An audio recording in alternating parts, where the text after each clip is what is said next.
കാരണം സ്റ്റീവ് പോയോ എടാ. സ്റ്റീവിൻ്റെ കേസ് എന്താണെന്ന് സംഭവം എന്ന് വെച്ച് കഴിഞ്ഞാൽ അവന് മെസ്സേജ് അയച്ചിട്ട് ഇങ്ങനെ അവൻ കുറച്ച് അവൻ കുറച്ചാളായിട്ട് ഓൾറെഡി ഇനാക്റ്റീവ് ആയിരുന്നല്ലോ എന്ന് വെച്ച് കഴിഞ്ഞാൽ അവൻ ഓൾറെഡി ഇനാക്റ്റീവ് ആയിരുന്നു, മനസ്സിലായില്ലേ? എന്ന് വെച്ചാൽ ഇപ്പം എല്ലാതും ഇപ്പം തിരിച്ച് ആർ പി കയറിയപ്പോഴും അവൻ ആക്റ്റീവ് അല്ലായിരുന്നു. അതിന് മുമ്പ് അവൻ അത്ര ആക്റ്റീവ് അല്ലായിരുന്നു. അപ്പോൾ അവൻ കുറച്ച് പേഴ്സണലായിട്ടുള്ള കുറേ പ്രശ്നങ്ങളും കാര്യങ്ങളൊക്കെ ഉണ്ട്. എന്ന് വെച്ചാൽ അവൻ പഠിച്ചൊക്കെ ഇറങ്ങിയിട്ട് നിന്നിട്ട് അവനിങ്ങനെ കുറേ വീട്ടിലെ ജോബിൻ്റെയും മനസ്സിലായില്ലേ റവന്യൂ സോഴ്സിൻ്റെയും അങ്ങനത്തെ കുറേ കാര്യങ്ങളൊക്കെ ആയിട്ട് കുറേ പ്രശ്നങ്ങളും കാര്യങ്ങളൊക്കെ ഉണ്ടായിരുന്നു. അപ്പം അവൻ ഓൾറെഡി പറഞ്ഞായിരുന്നു അവന് ആക്റ്റീവ് ആവാൻ പറ്റത്തില്ല എന്നുള്ള രീതി പറഞ്ഞിട്ടാണ് അവൻ ബ്രേക്ക് എടുത്തത്. ആൻഡ് ഇപ്പോൾ കറൻ്റ്ലി അതിൻ്റെ അകത്ത് സീനറി കുറച്ചുകൂടി ബാഡാണ്. അപ്പം അവൻ്റെ ഫ്യൂച്ചറും കാര്യങ്ങളൊക്കെ കുറച്ചുകൂടി നോക്കണം എന്നുള്ള രീതിയിൽ പറഞ്ഞു. അപ്പം ഞാൻ പറഞ്ഞാൽ പിന്നെ എടാ അവൻ്റെ ഫ്യൂച്ചർ മനസ്സിലല്ലേ, നമ്മൾ ഏറ്റവും പ്രയോറിറ്റി കൊടുക്കാനുള്ളത് ഓരോരുത്തരുടെയും ഓരോ ഇൻഡിവിജ്വൽസിൻ്റെ ഫ്യൂച്ചർ തന്നെയാണ് നമ്മൾ പ്രയോറിറ്റി കൊടുക്കാനുള്ളത്, മനസ്സിലായോ?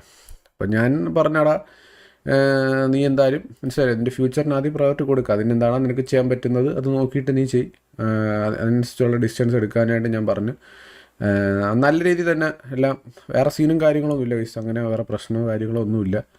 എല്ലാം നല്ല രീതിയിൽ തന്നെ സംസാരിച്ചിട്ട് ആണോ ഇറങ്ങിയത്, വേറെ കുഴപ്പവും കാര്യങ്ങളൊന്നുമില്ല. അപ്പം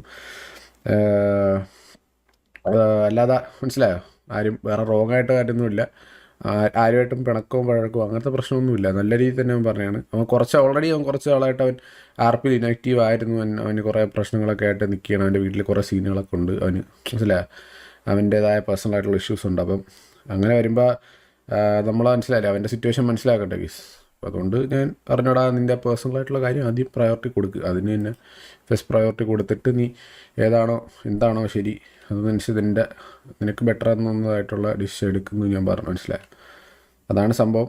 അപ്പം ഞാൻ എന്തിനാണ് ഇവിടെ നോക്കിക്കൊണ്ടിരിക്കുന്നത്? KKPP അപ്പോൾ കാര്യം പറഞ്ഞു. ഓക്കെ, വേറെ സീനും കാര്യങ്ങളൊന്നും ഇല്ല ഗൈസ്. അപ്പം ഇതാണ് അവൻ്റെ കാര്യത്തിലുള്ള സംഭവം. പിന്നെ ബാക്കി കാര്യങ്ങൾ എന്താണെന്ന് വെച്ച് കഴിഞ്ഞാൽ, ബാക്കി ഇതിനെ പറ്റിയിട്ടുള്ള ഡീറ്റെയിൽഡ് ആയിട്ടുള്ള കാര്യങ്ങൾ അവൻ തന്നെ വന്നിട്ട് സംസാരിക്കട്ടെ. അവനെന്തായാലും ലൈവ് വന്നിട്ട് ബാക്കി കാര്യങ്ങൾ ഗെയിമിങ് നിർത്തിയതാണോ, മൊത്തത്തിൽ ഗെയിമിങ് നിർത്തിയതാണോ എന്നല്ല, അവന് പറയാനുള്ള കാര്യം അവൻ വന്ന് പറയും കേസ്. അവന് കുറച്ച് അവൻ്റെ സൈഡിലുള്ള കാര്യങ്ങൾ അവർ പറയാൻ കാണുമായിരിക്കും. അത് അവൻ തന്നെ വന്ന് പറയും. ഓക്കെ, അവൻ അവൻ ലൈവ് വരും. ലൈവ് വന്നിട്ട് അവൻ്റെ സൈഡിലുള്ള കാര്യങ്ങൾ എന്താണ്, ഇപ്പം ഡയോസിൽ നിന്ന് ഇറങ്ങിയതിൻ്റെ റീസൺ എന്താണ്, എല്ലാം അവനായിട്ട് തന്നെ ഒന്ന് ഫുള്ള് നിങ്ങളുടെ അടുത്ത് പറയും. അപ്പം അത് അന്നേരം നിങ്ങൾക്ക് മനസ്സിലാവും. ഓക്കെ.